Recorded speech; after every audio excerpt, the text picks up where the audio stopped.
우리가 외국에 살고 있죠. 그러다 보니까 외국어를 배우는 게 참 힘들다는 생각을 합니다. 시간이 지나면 지날수록.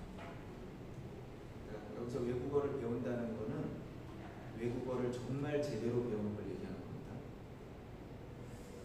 제가 한때 인도네시아어를 좀 제대로 좀 배워야 되겠다. 그래서 여기서부터 꽃다바루에 있는 선교사 언어학교까지 매일 제가 통학을 한 적이 있어요. 새벽기도 마치고 차 타고 가서 배우고 또 돌아오고 이렇게 한 학기 정도 그렇게 했던 것 같아요. 2014년도 때. 그때 제 목표가 뭐였냐면 인도네시아어를 정말로 제대로 해서 설교를 좀 했으면 좋겠다. 그런 생각을 했었습니다. 근데 참 힘들어요. 외국어 공부를 하면 할수록 힘드는데 한 가지 그래도 조금 나은 게 있다면 그게 뭐냐면 한 살이라도 어릴 때 해야 됩니다. 여기 앉아있는 여러분들은 그냥 너무 애쓰지 마세요.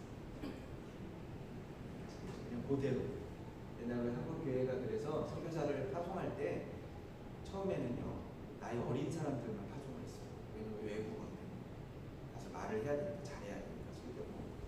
근데 조금씩 좀 완화가 되더니 40세 이상 그래도 조금 지나더니 지금 50세 이상 지금 60세 넘은 분들도 선교사로 나와요. 그분들도 귀한 일을 하죠. 그런데 문제는 항상 언어입니다. 매일매일 제가 그때 공부를 하는데 열심히 공부한다고 했는데 매일매일 모르는 단어가 얼마나 많이 나오는지 모릅니다. 열심히 외워요. 외워도 뒤돌아서면 금방이죠. 여러분 모르는 단어가 나오면 원래 공부를 할 때 외국어를 공부할 때는요 절대로 사전을 찾아보지 말라고 합니다. 여러분들은 무슨 말인가요? 사전은 원래 찾는 거 아닙니다. 그래서 영어도 원래 영어 공부를 할 때 선생님들이 원하는 거는 영어 사전을 보는 게 아니고 영영한 사전 아세요? 영어를 영어로 설명하는 거예요. 그 단어를 뜻을 딱 가르쳐 주는 게 아니고. 제가 인도네시아 배울 때도 그 학원에서 그렇게 이야기해요. 절대 사전 보지 마라. 모르면 선생님한테 물어요. 그러면 선생님이 그거를 막 설명을 합니다. 그러면 알 것 같기도 하고 모를 것 같고 또 그러면 모르고 또 설명하고 그럼 알 것 같기도 모를 것 같기도 하고 그러다 나중에 가서 딱 알게 돼요. 그러면요 그게요 절대 잊어버리시죠. 그때 제가 배웠던 단어 중에 한바뚜안이라고 하는 단어가 있어요. 아시나요? 한바뚜안? 아마 지금은 잘 사용하지 않는 단어들이기 때문에 잘 모를지도 모르겠어요. 한바라고 하는 단어. 뚜안이라고 하는 단어는 하나님이라는 단어입니다. 원래 모슬렘권에서 원래 하나님은 알라예요. 알라. 이 모슬렘이랑 똑같습니다. 알라예요. 알라. 그런데 인도네시아 사람들은 모슬렘들이 알라라고 하니까 우리는 따르게 써야 되겠다. 그래서 뚜한 이렇게 써요. 대문자로 씁니다. 뚜한 씁니다. 뚜한 알라. 알라 뚜한 뭐 이렇게 우리가 얘기를 하는데 하나님이라는 뜻이죠. 근데 한바라는 단어는 사실 요즘 잘 쓰지 않는 단어입니다. 제가 물어봤어요. 한바가 무슨 뜻입니까? 이렇게 물어봤어요. 그래서 선생님이 저한테 막 인도네시아로 막 설명을 하는 거예요. 그러면서 그분이 제일 먼저 얘기한 게 그거예요. 뚜안이라는 한바라고 하는 것은 첫 번째가 그거예요. 바로 당신입니다. 목사님입니다. 그렇게 혼댔답니다. 저를 가르치면서 저보고 한바라는 거 한바 뚜안이라는 거 한바 뚜안. 제가 도대체 뭐지? 여러분 아시겠어요? 목사님이 한바 뚜안이래요. 그래서 잘 모르겠다고. 그랬더니 그 다음에 얘기하는 게 그거예요. 뚜안은 명령을 하고 한바는 순종을 합니다. 무슨 말인지 아시겠어요? 뚜안은 명령하고 한바는 순종합니다. 조금 알 것 같은데. 그러니까 제가 이제 질문했어요. 그러면 저만 한바또 아닙니까? 아니면 우리 교회 다니는 사람 모두가 다 한바또 아닙니까? 이렇게 물어봤어요. 그랬더니 그분이 그렇게 모두가 다 한바또 아닌데 인도네시아 교회에서는 특별히 목사님만 한바또 아니라고 부릅니다. 그렇게. 여러분 한바또 아니 무슨 뜻이냐면 하나님의 종이라는 뜻입니다. 하나님의 종. 또한 한바가 종이 종. 요즘 많이 안 쓰잖아요. 여기 종이 어디 있어요? 그렇죠? 그러니까 목사님 당신은 하나님의 종입니다. 이게 저한테 팍 와닿았어요. 제 마음속에. 고민을 많이 했습니다. 종입니다. 저는 종입니다. 여러분, 종하면 가장 먼저 떠오르는 구절이 무엇이냐면 성경에 보면 많은 종들의 비유들이 있잖아요. 달란트 비유도 종들의 이야기입니다. 문화의 비유, 악한 종의 비유도 있고 선한 종의 비유도 있고, 그렇죠? 그런데 종이라는 말을 가장 잘 표현한 구절이 있어요. 여러분, 그 비유가 있습니다. 그게 뭐냐면 오늘 본문이에요. 오늘 본문 10절 말씀입니다. 이게 종이에요, 종. 10절 말씀 한번 같이 한번 읽어볼까요? 10절 한번 저와 여러분이 한 목소리로 같이 한번 읽겠습니다. 시작.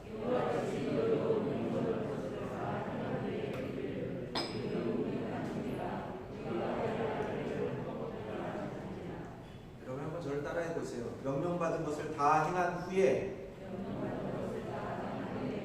우리는 무익한 종이라.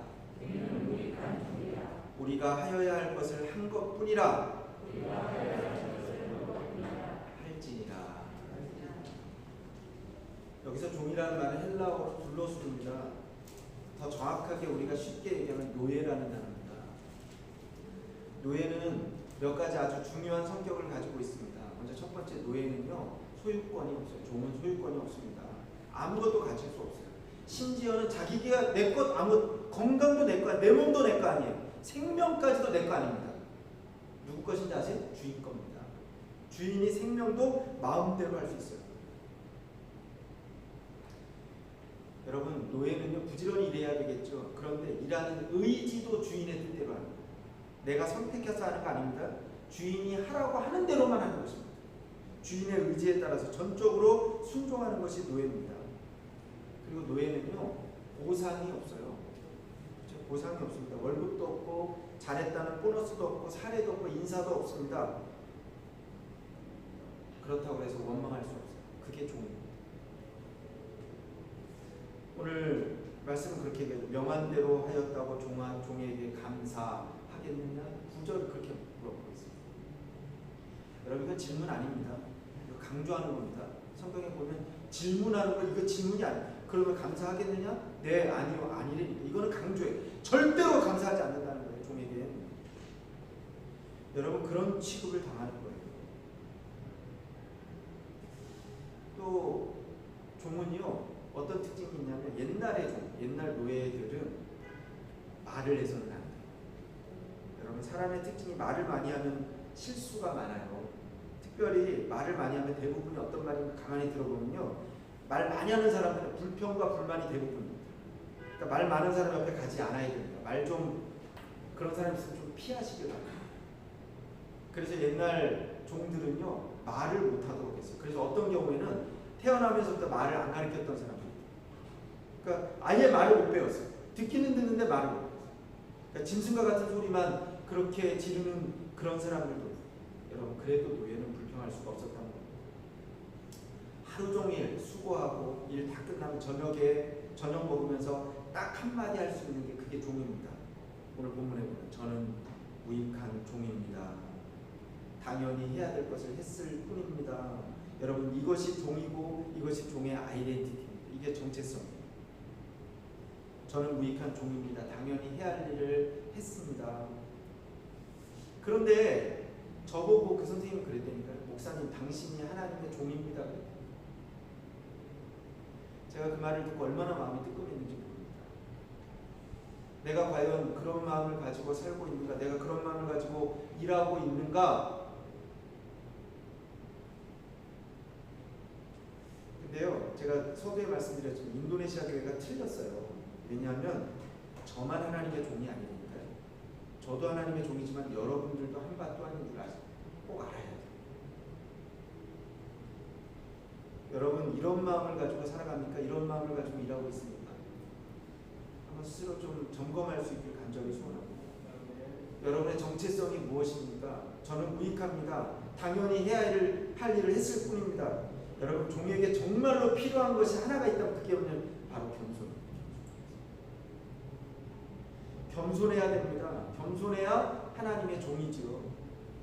베드로 사도는 베드로전서 5장 6절에 그렇게 우리에게 권면합니다. 그러므로 하나님의 능하신 손 아래에서 겸손하라. 때가 되면 너희를 높이시리라. 할렐루야. 여러분 겸손하세요. 그러면 하나님이 높이신대요. 사실 오늘 본문은요 그렇게 얘기해요. 서양 사람들은 잘 이해하지 못하는 말씀, 특히 인권 운동가들은 이 말씀을 보면서 그렇게 생각합니다. 이거는 무슨 노예제를 찬성하는 건가? 아주 싫어하는 사람들도 많이 있고. 그렇지만 우리는 동양적인 사고를 가지고 온 사람 이게 이해가 되는 거예요. 왜냐하면 겸손은요 미덕입니다. 여러분 겸양의 미덕 그러잖아요. 그렇죠? 이게 동양의 미덕입니다. 우리나라 사람들은요 이 겸손이라는 게 이게 생활에 배어 있어요. 그렇죠? 이 말로도 이게 참 겸손하려고 그러는 거 같아요. 한국 어느 큰 교회에 외국에서 강사 목사님이 와서 설교를 했어요. 그리고 강사 대접을 하는데 그 교회 교인 한 분이 자기 집에서 강사를 대접받는다고 목사님을 그 외국 목사님을 집으로 초대를 했습니다. 그리고 막 이야기를 하는데 이제 옆에서 목사님 이제 통역을 하잖아요. 외국분이니까 통역을 합니다. 여러분 강사 목사 그때 외국분을 모셔왔으니까 얼마나 음식을 많이 차렸겠어요. 음식을 많이 차렸어요. 대접하는 이제 앉아서 먹으려고 그러는 거예요. 주인이 인사를 합니다. 뭐라고 인사했는지 아세요? 그렇게 많이 차려놓고 그러는 거예요. 차린 건 없지만 뭐예요? 맛있게 드세요. 이게 그 목사님이 통역을 해도 통역이 안 되는 거예요. 이렇게 많이 차려놓고 뭐라 그래요? 차린 건 없지만 맛있게 드세요. 여러분 이게 겸손이라는 건 우리나라에만 있는 겁니다. 서양 사람도 이해를 못합니다. 그런데 정말 중요합니다. 우린 다 이해해요. 너희도 명령받은 것을 다 행한 후에 이르기를 우리는 무익한 종이라 우리가 하여야 할 일을 한 것뿐이라 할지니라. 일본의 마쓰시다 전기회사라고 하는 아주 유명한 회사가 있습니다. 그 전기회사를 세운 분이 아주 존경받는 분인데 이분이 특징이 뭐냐면 겸손이에요. 겸손. 이분은 어린 시절 너무 가난했습니다. 그래서 학교를 못 다녔어요. 초등학교 4학년까지만 다녔어요.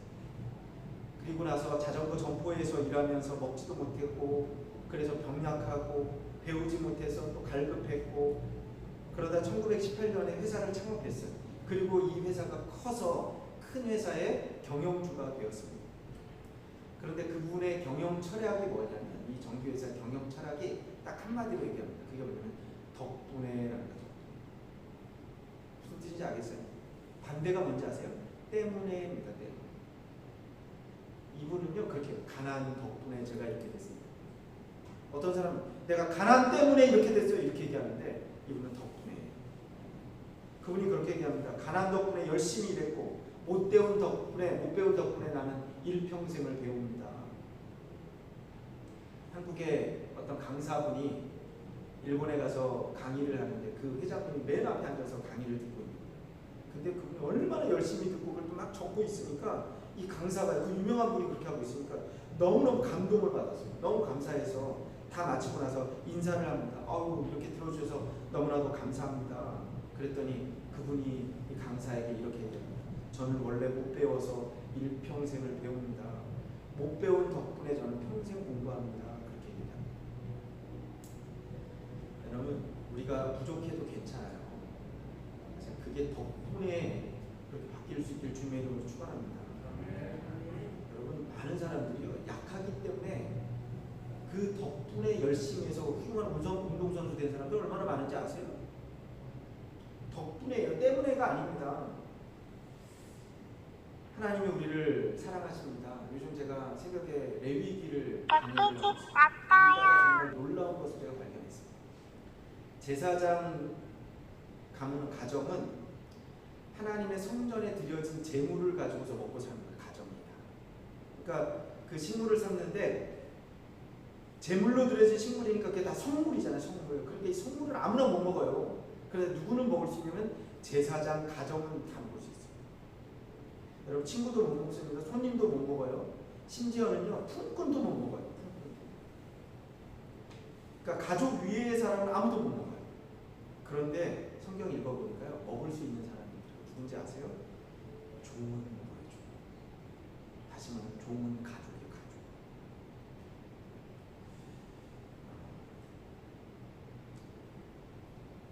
말씀을 그랬죠. 종을 사랑하면 종이 아들인 채 하느니라. 잠언 말씀입니다. 잠언 말씀, 종은 종이다 이런 뜻이에요. 여러분 구원 받았어요. 우리가 주님의 은혜로 구원받았으면 구원받은 죄인이지 우리는 의인은 아닙니다. 그걸 잘 알아야 돼요. 그러니까 우리 그렇게 고백할 수밖에 없어요. 나는 무익한 종입니다. 항상 나는 무익한 종입니다. 그렇기 때문에 나는 감사합니다. 모든 여건이 범사가 감사할 수밖에 없습니다. 사도 바울은 그렇게 고백합니다. 나의 나된 것은 주님의 은혜라. 그러니까 평생 사도 바울이 얼마나 겸손했는지 아세요? 심지어는 그렇게 고백합니다. 내가 혹시 교만해질까봐 하나님이 내 몸에 가시를 주셨다. 그러면서 또 스스로 그렇게 고백합니다. 내가 내 몸을 복종하게 하면 내가 남에게 전파된 후에 자기가 도리어 버림이 될까 두려워하는구나. 사도 바울의 원래 이름이 사울이잖아요. 사울일 때 얼마나 교만했는지 아세요? 그런데 그가 겸손했어요. 귀하게 쓰시잖아요. 나는 죄인 중에 괴수다. 그렇게 고백을 합니다. 똑같은 이름의 사울이 구약에도 있어요. 사울왕 아시잖아요. 여러분 사울왕이 처음에 얼마나 겸손했습니까? 그래서 하나님이요 그를 선택해서 이스라엘의 첫 번째 초대 왕으로 삼으셨어요. 그런데 그가 왕이 되고 얼마나 교만해졌습니까? 그래서 하나님의 말씀에 순종하지 않았습니다. 종은요 첫 번째 해야 될 게 순종. 그러니까 하나님이 결국은 사울을 버리셨어요. 사무엘 선지자가 사울에게 그렇게 얘기합니다. 왕이 여호와의 말씀을 버렸으므로 여호와께서 왕을 버려 이스라엘 왕이 되지 못하게 하셨음이니이다. 여러분 겸손해야 됩니다. 우리가 이사야서를 읽어보면 거기 많은 나라들에 대한 10개 나라에 대한 미래에 대한 이야기가 다 파괴되고 멸망할 것을 그렇게 예언하고 있는 걸 우리가 봅니다. 거기 보면 이스라엘, 바벨론, 아수르, 다메섹, 구스, 애굽, 아라비아, 두로, 시돈, 모압 이렇게 막 여러 나라들에 대해서 멸망을 예고하는데 그 이유가 뭐냐면 딱 하나, 교만 때문인 것입니다. 오늘 우리가 다시 한번 깨닫길 바랍니다. 내 정체성이 무엇인가? 한바 또한 나는 하나님의 종입니다. 우리 마지막으로 10절 말씀을 다시 한번 읽고 말씀을 마칠까요? 우리가 한번 스스로 내가 정말 이렇게 할 수 있을까? 고백하는 마음으로 10절 말씀을 한번 같이 한번 우리가 한 목소리 읽겠습니다. 시작.